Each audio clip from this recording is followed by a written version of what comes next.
दूसरा विषय है, आपने पहले भी सुना होगा, एक बौद्ध विद्वान संपूर्णानंद संस्कृत विश्वविद्यालय के प्रोफेसर रमेश प्रसाद जी हैं।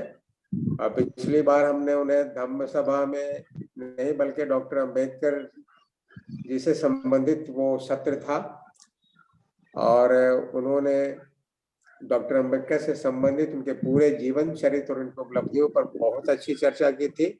उसके पहले भी एक दो बार हमारे धम्म सभा में आए हैं। आज का उनका विषय है चत्तारी ब्रह्म विहार। 4 ब्रह्म विहार जो है, 4 डिवाइन एबोर्ड्स कहते हैं।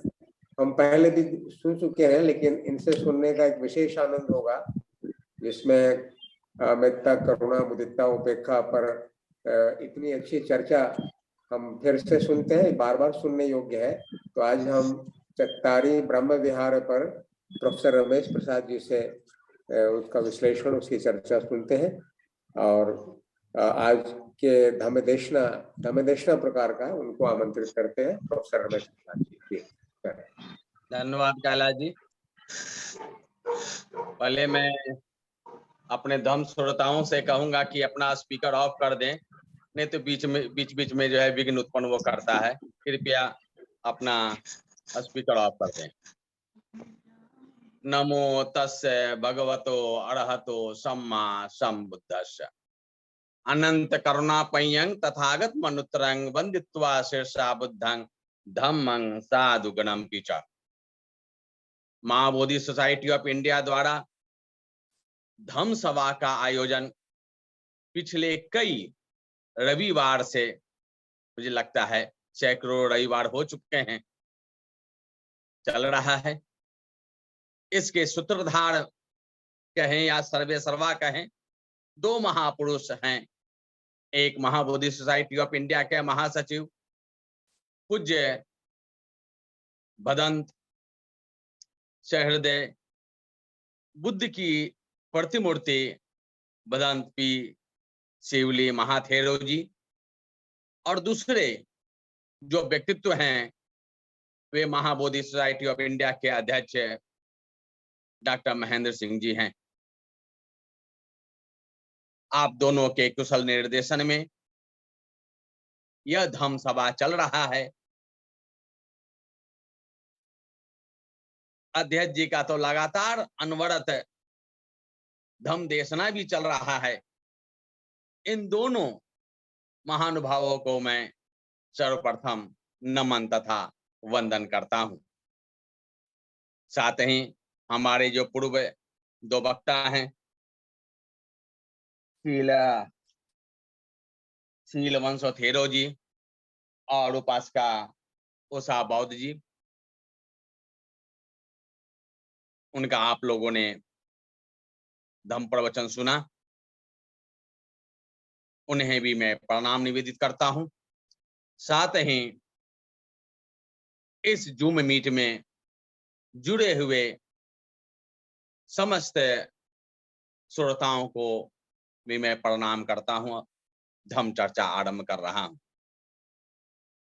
एक बात मैं कहना चाहूंगा कि अभी या जो मोबाइल पर भी आया है, चत्तारी ब्रह्म विहारा। चत्तारी नहीं, चत्तारो। चत्तारी नपुंसक लिंग के लिए होता है, ब्रह्म विहार पुल्लिंग है, तो चत्तारो ब्रह्म विहारा।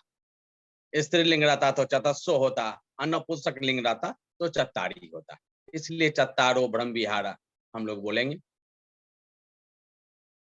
धम्म चर्चा का विषय ब्रह्म विहार है। ब्रह्म विहार में 2 पद हैं, ब्रह्म तथा विहार। ब्रह्म का अर्थ श्रेष्ठ होता है, उत्तम होता है। विहार का अर्थ विचरण करना होता है, अर्थात ब्रह्म विहार का अर्थ हुआ श्रेष्ठ विचरण, उत्तम विचरण, पवित्र विचरण। ऐसा विचरण किसका? मन का। मन का श्रेष्ठ विचरण ही ब्रह्म विहार है। मन ही मूल है। हमारी परिशुद्धता,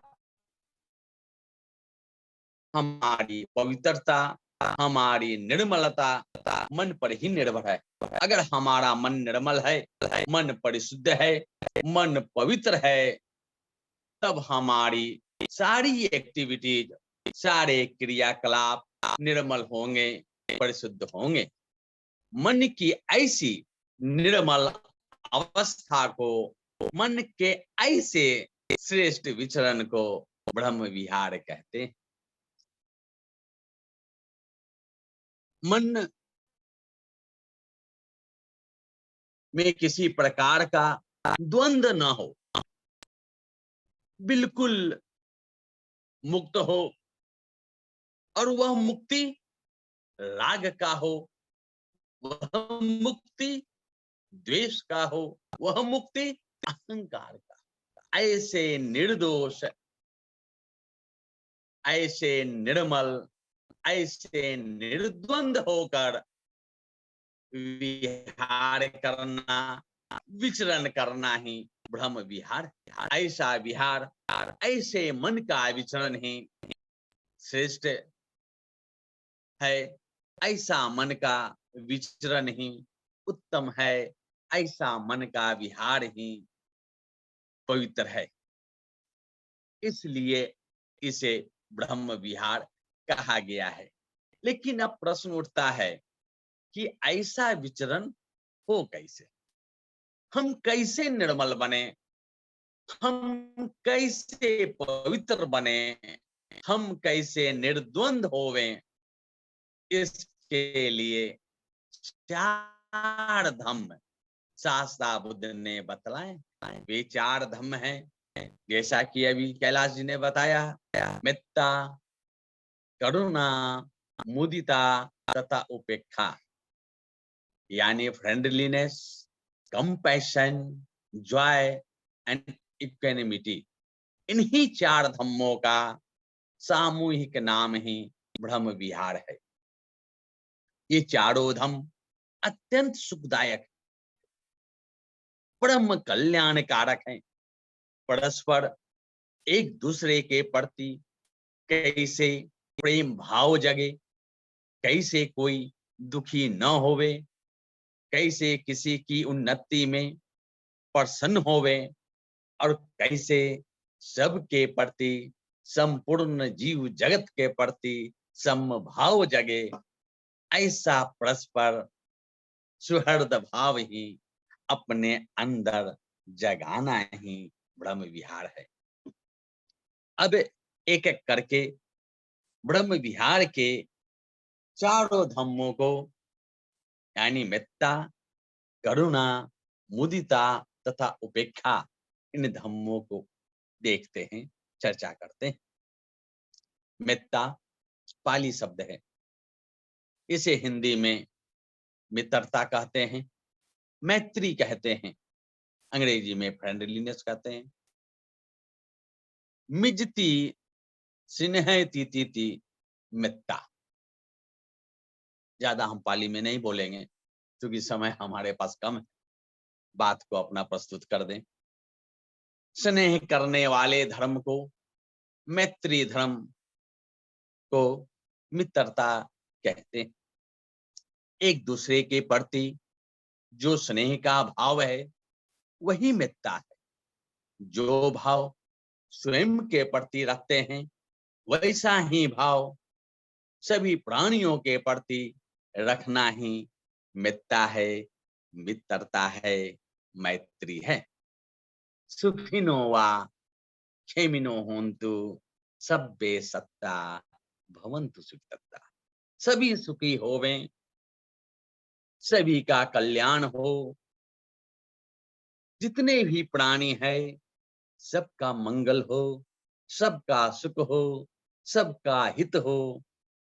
ऐसी भावना जो मन की है वही मित्रता है। संसार के समस्त प्राणी को, लोक के सभी जीव जंतु को स्वयं के समान समझे, उसे पुत्रवत समझे। माता यथा नियं पुत्रं आयुषा एक पुत्र मनु रखे, एवं पी सब भूतेषु मानसं भावे अपरिमाण। सुत्ती निपात क्या है ये? जिस प्रकार एक माँ अपनी जान की परवाह किए बिना अपने इकलौते पुत्र की रक्षा करती है, उसी प्रकार सभी प्राणियों के प्रति असीम प्रेम भाव बढ़ाएं। ऐसा प्रेम भाव जिसकी कोई सीमा न हो, जिसका कोई अंत न हो, ऐसी अनंत असीम प्रेम भाव ही मित्रता है। मित्रता है यही मैत्री, जहां न कोई दिखावा हो, न ही कोई अहंकार हो, जहां न मैं और न ही मेरा का भाव हो। मित्रता निस्वार्थ भाव का नाम है। यहाँ न कोई स्वार्थ है और न ही कोई अपेक्षा। यह मित्रता भाव हमारे अंदर जगता क्यों नहीं है? अब यह प्रश्न उठता है। जगता भी है तो पत्नी बच्चों तक ही क्यों सिमट कर रह जाता है? इसके पीछे कारण है, अकारण कुछ भी नहीं होता है। वह कारण है राग द्वेष, स्वयं के प्रति और दूसरे के प्रति, यानी स्वयं के प्रति और दूसरे के प्रति मैत्री भावना को विकसित नहीं होने देता है, यही राग द्वेष। हमें उन दोनों से, राग द्वेष दोनों से ऊपर उठना होगा। इसके लिए हमें अभ्यास करना होगा, हमें नित्य अभ्यास करना होगा। यह अभ्यास, यह साधना पहले अपने घर से आरंभ करना होगा, फिर पास पड़ोस, फिर कुल कुटुंब, गांव, उसके बाद तो पूरा जग, पूरा संसार ही स्वयं में समाहित हो जाता है। यह जो मैत्री भाव है, उसका जो मूल, जो हमने जो देखा, वह राग द्वेष है। और यह जो राग द्वेष से ऊपर उठना है, यह जो मैत्री भावना का जो अभ्यास है, यह साधना की उच्चतम अवस्था है, जहां ना राग है, ना द्वेष है, न क्रोध है और न ही अहंकार है।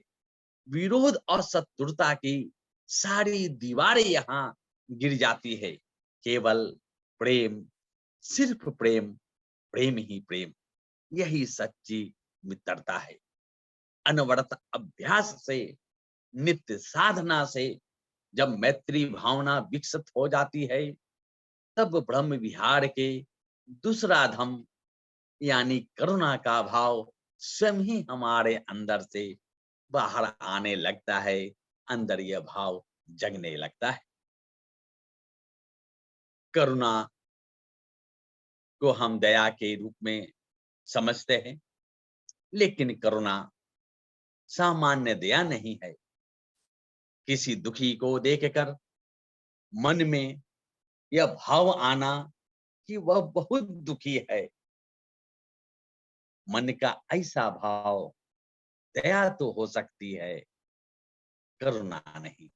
मन का वह भाव जब वाणी तथा काय पर भी प्रकट होने लगे, तब वह करुणा है। दूसरे के दुख को देखकर उसके दुख को दूर करने का यथासंभव प्रयास करुणा है। दूसरे का दुख स्वयं का दुख है, ऐसा भाव करुणा है। जब स्वयं दुखी होते हैं तो उस दुख से बाहर निकलने का हम प्रयास करते हैं। ठीक उसी तरह दूसरे के दुख को स्वयं का दुख समझकर उस प्राणी को दुख से बाहर निकलने का जो प्रयास है, वही करुणा। पर दुखे सति साधुनं हृदय कंपनं करोतीति करुणा। यानी दूसरे पर दुखे, दूसरों के दुखी होने पर जब सज्जनों का हृदय कंपित होने लगता है, तो वही करुणा। करुणा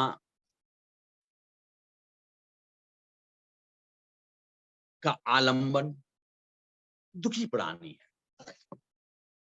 दुखी जनों पर अवलंबित होकर करुणा उत्पन्न होती है।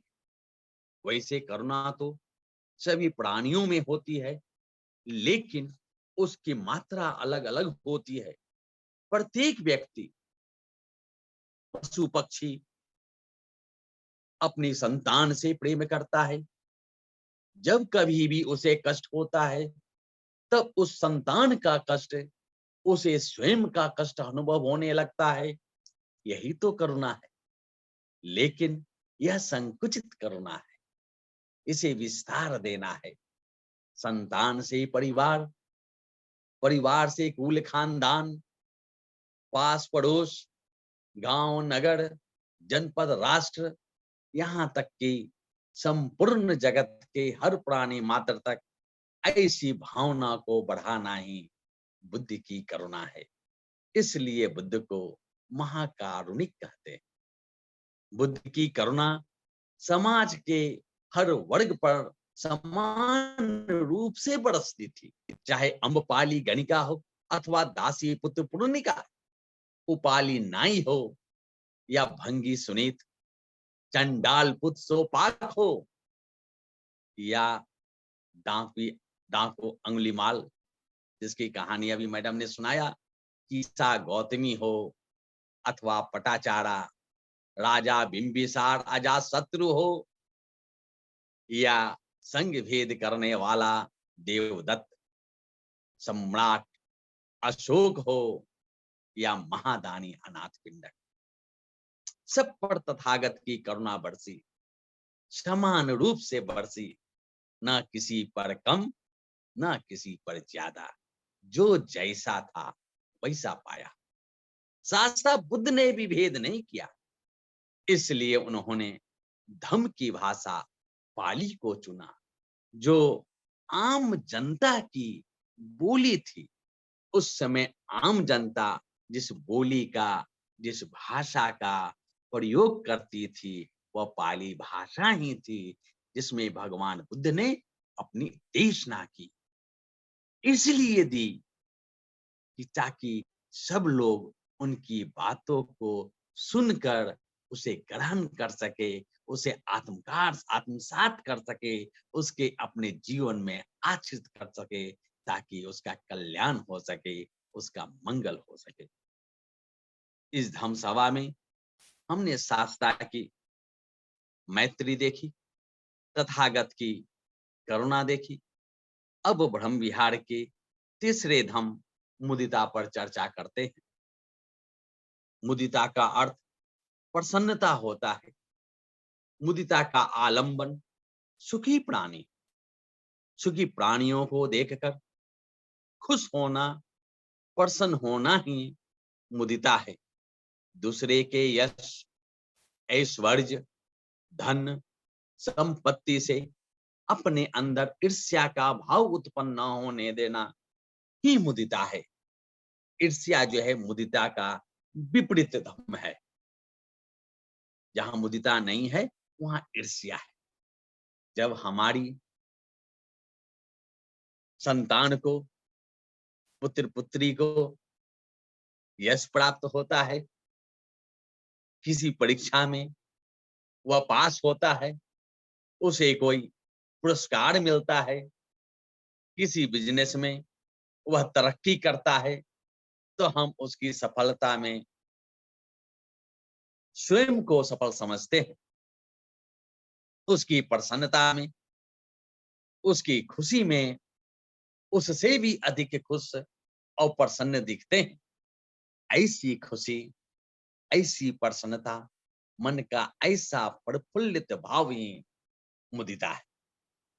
इस मुदिता के भाव को परिवार, संतान से निकलकर समस्त प्राणी मात्र के प्रति विस्तार देना ही ब्रह्म विहार की मुदिता है। समय कम है, अब विस्तार से कहने को तो बहुत कुछ है, लेकिन हम विस्तार में न जाकर ब्रह्म विहार के चौथा धम्म उपेक्षा पर चर्चा करते हैं। उपेक्षा पाली शब्द है जिसका हिंदी में उपेक्षा कहते हैं। सामान्य तौर पर उपेक्षा शब्द का अर्थ बुरे सेंस में लिया जाता है, जैसे वह हमें उपेक्षा कर रहा है, वह उपेक्षित है, यानी हमें इग्नोर कर रहा है। लेकिन बुद्ध के दर्शन में उपेक्षा शब्द कुशल धर्म की उच्चतम स्थिति है। इग्नोर यहां भी करना है, लेकिन किसका करना है? राग को इग्नोर करना है, द्वेष को इग्नोर करना है। यह इग्नोर करना भी अस्थायी टेम्पररी नहीं होना चाहिए, बल्कि वह इग्नोर करना भी अस्थायी होना चाहिए, परमानेंट होना चाहिए। बुद्ध की देशना में इग्नोर करना, ओवरलुक करना बहुत मायने रखता है। यूं कहे कि हमारे सुख का जो मूलाधार है वह यही है। यहाँ इग्नोर शब्द से तात्पर्य प्रतिक्रिया, रिएक्शन न करने से है, न अच्छी प्रतिक्रिया और न बुरी प्रतिक्रिया। परेशान हम तब होते हैं जब हम प्रतिक्रिया करते हैं। बुद्ध को लोग प्रशंसा भी करते थे, लेकिन उन शब्दों को सुनकर वे प्रसन्न नहीं होते थे। बुद्ध को लोग निंदा भी करते थे, उन्हें अपशब्द भी कहते थे, लेकिन बुद्ध को उन शब्दों का कोई प्रभाव नहीं पड़ता था। वे शब्द केवल शब्द मात्र थे, वे प्रतिक्रिया नहीं करते थे। वे शब्द उनके लिए न अच्छे थे न बुरे थे, वे शब्द केवल सुनना मात्र था, वे प्रतिक्रिया नहीं करते थे। ऐसी समता की स्थिति, अकोशक सूत्र अब जानते हैं, या कहानी कहने का समय नहीं है। ऐसी समता की स्थिति, समभाव की स्थिति ही उपेक्षा है, इक्वेनिमिटी है। यही है भगवान बुद्ध की उपेक्षा। यह मन की, चित्त की परम परिशुद्ध अवस्था है, बिल्कुल निर्मल, बिल्कुल स्वच्छ, निर्द्वंद, निर्लिप्त। जहां उपेक्षा होगी वहां मैत्री ही मैत्री होगी, जहां उपेक्षा होगी वहां करुणा की ही बारिश होगी, जहां उपेक्षा होगी वहां मुदिता ही मुदिता दिखेगी। जहां इन चार धम्मों का यानी मैत्री, करुणा, मुदिता और उपेक्षा का समायोग होगा, वहां ना द्वेष होगा, न कलह होगा, न दुख होगा, न ईर्ष्या होगी, न मान अभिमान अहंकार होगा, और न ही किसी प्रकार का लोभ प्रपंच होगा। ऐसे कल्याणकारक धम्मों को सर्वदा हमेशा खड़े रहते, चलते, बैठते, सोते, जब तक जागृत रहे तब तक इस प्रकार की स्मृति बनाए रखना ही ब्रह्म विहार है। सूत्र निपात में कहा गया है, तिष्ठं चरं निसिन्नो वा शयानो यावतस्य विगत मिद्धो एवं सतिं अधिष्ठय्य ब्रह्ममेतं विहारमिदमाहु। विहारमिदं प्राह। यही ब्रह्म विहार है, यही श्रेष्ठ विहार है, यही सर्वोत्तम आचरण है, यही परम परिशुद्ध मन का पवित्र भाव है, जहाँ कल्याण ही कल्याण है, सुख ही सुख है, मंगल ही मंगल है। भवतु सब। साधु साधु साधु। अभी हमने बौद्ध विद्वान प्रोफेसर रमेश प्रसाद जी से चत्तारो ब्रह्म विहारो, ऐसा 4 डिवाइन एबोर्ड्स पर चर्चा सुनी। आप समण विद्या संकाय में थेरवाद संकाय के प्रोफेसर हैं संपूर्णानंद संस्कृत विश्वविद्यालय वाराणसी में। ऐसे आओ भी बौद्ध अध्यात्म पर इनकी बहुत सारे खंड YouTube पर और कई माध्यम से लोगों के पास पहुंच रहे हैं। बहुत सुंदर चर्चा। आपने समय के अनुशासन का पूरा पालन किया है। 25 मिनट मतलब 25 मिनट में ही आपने पूरा कर दिया। आपको बहुत बहुत साधुवाद सर। जी उनसे और एक बार प्लीज सुनना चाहेंगे जी, उनसे और एक बार सुनना चाहेंगे। बहुत अच्छा लगा इसमें। बहुत सुंदर। अल्पना जी, मैंने माननीय आदरणीय रमेश प्रसाद जी से पहले एडवांस में अनुरोध कर रखा है कि वो हमें सुनाएंगे, और मैं इनसे अनुरोध करूंगा भी एडवांस में अगले संडे को भी अपना कोई धमटाक देंगे। नहीं, बहुत अच्छा लगा कि जहाँ उपेक्षा होगा वहाँ मुदिता करुणा सब कुछ होगा। मैं इतना अच्छा लगा मुझे। आपसे दोबारा सुनने को चाहते हैं। और YouTube में मैंने आपका ये सुना है बहुत 2-3 शो। अच्छा, बहुत अच्छा। आपकी अध्यात्म सीरीज चल रही है, अध्यात्म की सीरीज चल रही है, रेगुलर देखिए। मेरे पास आती है रेगुलर उसको YouTube पर देखिए। अच्छा, ठीक है, नमस्ते।